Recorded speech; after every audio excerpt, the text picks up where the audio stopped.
What's going on, everybody? Rest in Peaches, aka SnippyOut561 here with another video, and today we're going to be going over another frame by frame. Today's frame is going to be Atlas. He's obtained by defeating the J3 Golem, Arcwing boss. So if you don't have your Arcwing, if you never did your Arcwing quest, there are a couple ways around that. You can get the primed Arcwing, or you can buy any of them with Platinum. I would suggest just doing your Arcwing quests and getting the J3 Golem out of the way eventually. But for this build, I am going to be using some Arcanes. We're going to be using 10 Arcane Guardians for that armor buff, because he does have ridiculously high armor. If you can see down there in the corner, 815 armor plus 90% for 17 seconds is kind of ridiculous numbers. He's not going to be taking too much damage. So with this build, we're really going to be focusing on his first ability, which is just getting up in their face and punching them, and for each consecutive use it uses less energy. So it's a fairly straightforward build. Steel Charge is going to be outputting 60% more melee damage. Rage is so you're going to be gaining energy whenever you're taking that health damage. Prime Flow for that little bit more energy. Obviously a Vitality and Steel Fiber for the health and armor bonuses. And then the other side, the other four mods are going to be Intensify, Transient, Fortitude, Streamline, and Prime Continuity. The Prime Continuity is on there if you like using the Rumblers. I'm not the biggest fan, so you can replace that with whatever you want, but it's on there in case I ever do want to use the Rumblers. And you can even replace the Intensify with, Energy Conversion or Blind Rage, which will be giving you much more power strength, so much more damage output with that first ability. I put on the Heliocore just because I'm trying to rank it up, and it doesn't really matter what my melee weapon is. I believe there is some scaling with the melee in his first ability, but it doesn't really matter because the way the game works now, there is no end game. We don't really have to worry about going up level 80, 90 enemies.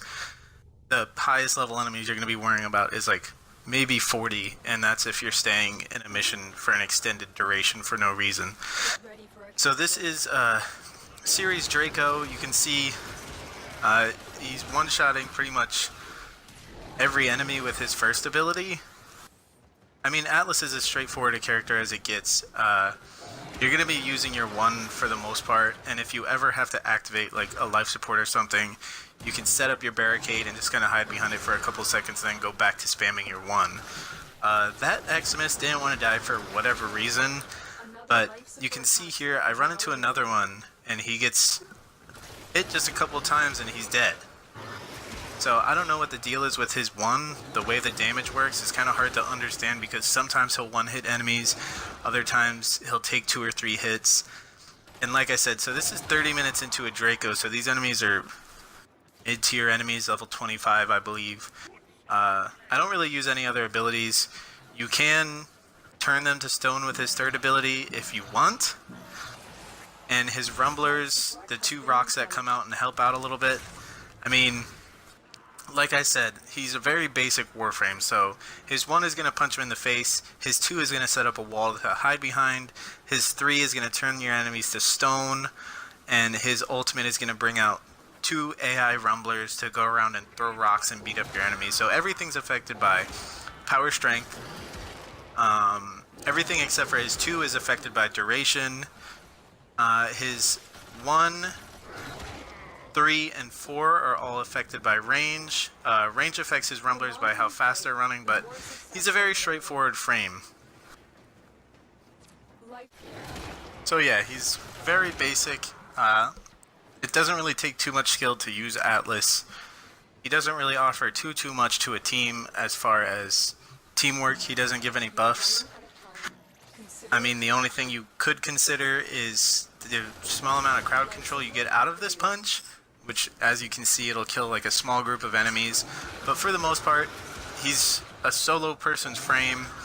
He's a tank, but not in the same way Rhino is, where Rhino can tank himself. He's just a pure, brutal tank. He just takes damage, as you can see. Like, once the Arcane Guardian goes off, I don't really take any health damage. I was never in any trouble during this mission as far as it comes to taking health and being worried about going to no health or dying.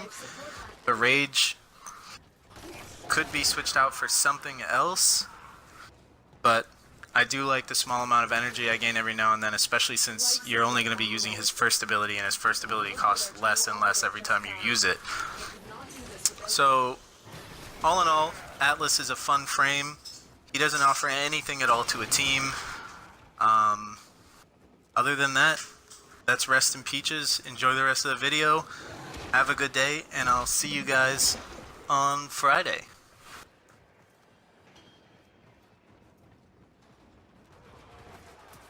I've delivered another life support capsule.